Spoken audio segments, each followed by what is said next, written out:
Final game, magpipick ka lang sa dalawang spot. Ang pot, actually nandito ka na sa pot. Nandito ka na sa side ng pot. Kasi ito naman talaga ipinunta mo rito di ba? Ang mapanalunan ng pot. Tama, kaibigan? Ano ipinagdasal mo kanina bago ka umalis? Anong sinabi mo? Nagdasal ka ba? Actually, saglit lang naman po yun eh. Sabi ko, kung papalarin, edi okay. Kung hindi, okay na din po. Pero madasalin ka ba, kaibigan? Minsan po. Minsan. Saan ka kumukuha ng pag-asa? Bali sa pamilya ko po. Kasi ang broken family po kasi kami.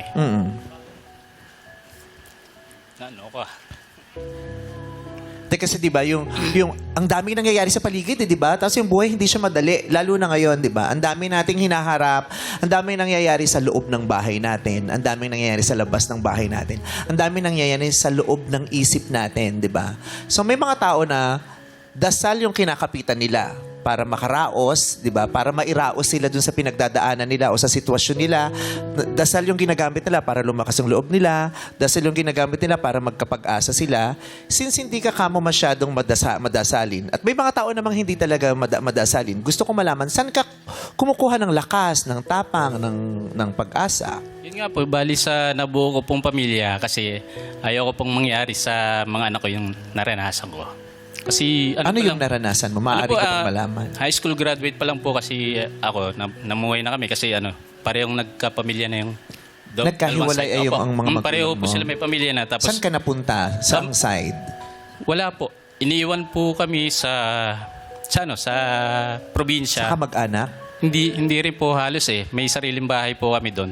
Nabuhay po kami dalawa na magkapatid. Sinong kasama nyo? Kami lang po dalawa magkapatid. Ilang taon ka nun? Siguro, third year hanggang fourth year. Third year high school? Opo. Nagkahiwalay yung mga magulang mo, tapos iniwan wala kayong kasamang adult? Opo, ganun po. Yung part na po yun, nung bago po ako graduate ng high school, doon po sa part na yun. Iniwan kami. Pero Yeah, sinong bumuhay? nasa side ako ng tatay ko, tapos kinuha na kami ng tatay ko Sinong bumuhay sa'yo noong mga panahong... binibisita naman po kami. Pero ikaw bang matanda sa Ako po, kapatid? ako po. So ikaw tumayong magulang ng kapatid mo? Ganun nga po. Third year high schools, mga 16? 15? 15, ganun po. 15, tapos binibisita, pero binibigyan nila kayo ng pera. Meron naman po, kaya lang kasi, mahirap din po ang buhay, hindi sapat. Baga, diskarte ko na lang. Ang hirap naman nung nangyari Diskarte sa'yo. po talaga. Ang nangyari nga po, yung pagka di papasok kami sa school, dalawa kaming magkapatid. Nagluluto ako sa hapon. Hanggang na uli yun. Saan mo kinukuha yung niluluto mo?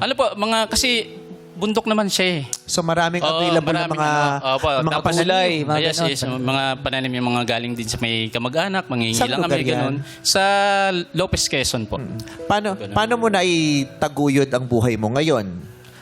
Bali po, Paano ka napunta pala sa Maynila? parang naligaw din po ako ng landas eh. Anong lugar ka nang galing? Sa Quezon po. Tas Quezon, paano naligaw ka ng landas? Dahil po, di ba, may sariling pamilya na yung wala akong, tumira naman ako sa kanila. Kasi mahirap yung makibagay sa stepmom, sa stepfather, ganun.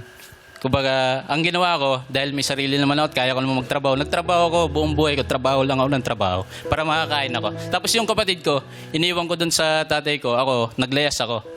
Kaya ka nakapunta ng Maynila kasi Opo, naglayas ganun. ka. Tapos, trabaho ko ng Anong trabaho. una mong racket nung naglayas ka? Mga pabrika na ganun. Nagtrabaho mga pabrika tapos wala naman nangyayari sa sahod ko. Ganun. So, Puro yung mga- inom lang po, ganyan. Puro naghahanap lang ako ng kasiyahan sa sarili.